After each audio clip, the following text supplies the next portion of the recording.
So yesterday I sat down and watched a movie called Don't Turn Out the Lights. I originally saw this as Blue Light. That was like the working title for the film, but I guess now it is Don't Turn Out the Lights.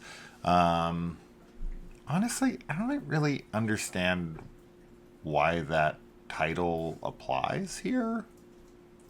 I'm trying to think of like why.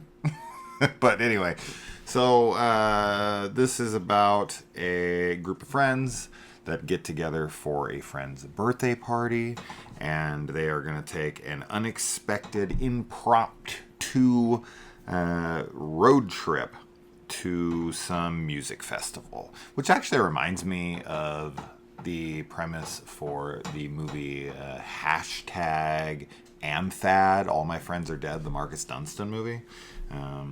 But kids going to a music festival get sidelined and have to deal with the evil that lurks. Okay, so this movie was interesting. So when it started, I started watching this with Kaylee, and she just was bowed out. She was like, no. But I wanted to see where this was going to go, because the director of this is actually someone who has done some notable things here. Nothing great or anything, but bigger production movies like Race to Witch Mountain with The Rock and whatnot. So I was like, okay, I got to see what this guy can do. So it opens up with this like birthday party that this is one of the most confusing scenes I've ever watched because there's so many things that happen. It was like I kept bringing them up to Kaylee and we kept kind of laughing about it because I was like, what is the logic of this scene? So there's this girl coming up to a party by herself. She runs into this girl who I guess is supposed to be like evil or something, but never comes back into the film. I don't know what that was. It was supposed to be like ominous. I don't really honestly know how that even played into the film at all. It feels completely like filler. But it's supposed to set some weird like tone to make you unsettled or something. Anyway, she then gets like hit from the side by someone who's like running at her. And then it reveals itself to be her friend who's battling a knee injury and can barely walk.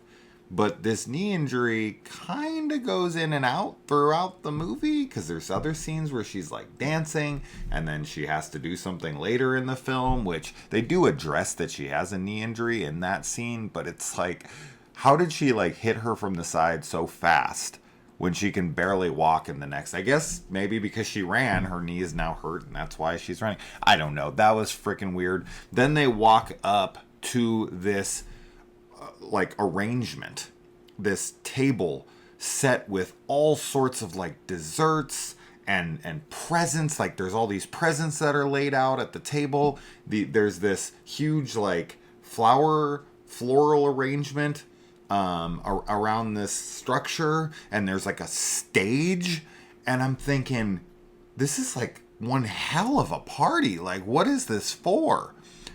Okay, no one. This is for like 6 people, 5 that they're aware of, I think, and then like a 6, you know, they always have that like add-on character, like I brought my friend, and everyone's like, we don't know who this is. They always do that in movies. But this is the weirdest scene. I'm just trying to set the stage for how bizarre the film is, but I will get to the review here in a second. But this is part of the review because it is important for like the tone that the film sets. So they get to this party laid out for what looks like 50 people, but it's only like 5 people. There's no one there. They're getting there. And then little by little, like one person comes in, then another person comes in, and it's like, it's like an open park. They have a whole thing set up in front of a stage with multiple tables with tons of desserts and a cake and a bunch of presents laid out. How are the presents already there if none of the guests have arrived yet? The guests bring the presents. Did she buy herself her own presents and put them out there to make her look like she's important? I honestly have no idea. And so then everybody's coming in, and there's, as I said, there's only 5 or 6 of them. and there's like enough desserts on the table for 40 fucking people. And then literally as soon as they all get there, she surprises them with, "We're going on a road trip.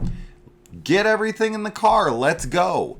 They leave behind. I don't know. We don't get to see them do the cleanup, but they are like moments later in this big RV driving out to this music festival. Why would you set up this huge arrangement, this huge party for 5 people? That already is a question unto itself. But why would you do that when your plan was to then, because this is the person who put on the birthday, right? This is the birthday girl who put on the birthday party for herself, arranged it for herself through her dad, who I think has money. But she puts on a party to then leave the party instantly and be like, "Get everything in the car." You have a stage set up for what? You have all this stuff up for what? Why are the presents... Like, that's the kind of movie we're dealing with here. Like, you see these kinds of scenes and you're like, this is why Kaylee walked. This is why Kaylee left. And the characters are just, the typical classic, like, super annoying. They're all just ribbing each other, and, you've got the total archetypes. And you've got the 2 butting head characters. They don't want to be around each other. It's all the classic tropes of tropes. So we follow them. They get into the RV. They go. They run into like rednecks, and then they're told not to go this way, and they're chased out of places. It's all, as I said, this movie is as tropey as it gets. Then finally something happens, and we are then faced with the actual like horror events of the movie. And I actually thought the horror in the movie was actually pretty well done. I actually liked the horror, but then you're dealing with the characters' reactions to things. And those are questionable. But then there's other moments where they actually like get fairly logical and start suggesting certain things. Some are absolutely asinine, and I guess it's just you're supposed to believe that they're scared and they're trying to come up with anything to keep themselves sane, of like, maybe it's this, so some of those things, but they do kind of try to break down the logic, and they're really like trying. But then there's other moments where I'm like, oh, okay, that actually makes sense and is kind of smart and interesting. That's weird. So it's a very, very mixed bag in a lot of ways. I'm not recommending the movie, but I am glad I stuck around. I actually liked the horror stuff. I actually thought that was fairly creepy. I thought it was actually fairly well done in that regard. But the movie's almost 2 hours long. Why? This movie does not need to be that long. Not at all. There's no reason for this to be an hour and 49 minutes. That's just ridiculous. You could easily cut 20 minutes out of this movie. And so the characters, to me, they're like the film. Sometimes I like them, sometimes I don't. Sometimes they say things that I'm like, okay, that's believable, and I like that. And then there's other things where I was like, what? So the movie's very mixed in that way. So it was an interesting watch for me. Also, I'd like to point out that there's a girl in this who looks so much like Anya Taylor-Joy to me in this film, but she's black. My wife said it when she was walking by. I didn't even realize it until she said it. And then I was looking at her. I was like, oh my God, she does have like Anya Taylor-Joy's features in her face. You'd have to watch the movie to see it. You could watch a trailer. She's in it a bit. But you really see it in the film. I never thought those were words I would say. Anya Taylor-Joy, but black, because Anya Taylor-Joy is like the whitest girl. She's super pale. She has like bleach blonde, platinum hair. She's like white. So to like see someone who looks so similar to her but black in all, her skin's black and her hair is black, like it's like a complete opposite world. Anyway, so yeah, I don't know. I'm all over the place with the film. It's not a recommendation. It is on Hoopla, so that's where you can watch it if you guys have a library card that is usable with Hoopla. They don't always work with every library card, so it has to be something that they have a deal with. But yeah, so I don't know. It's I liked things about it, but I couldn't in good conscience recommend it. But it's better made than you would expect in certain ways, but it also feels like AI generated at some points.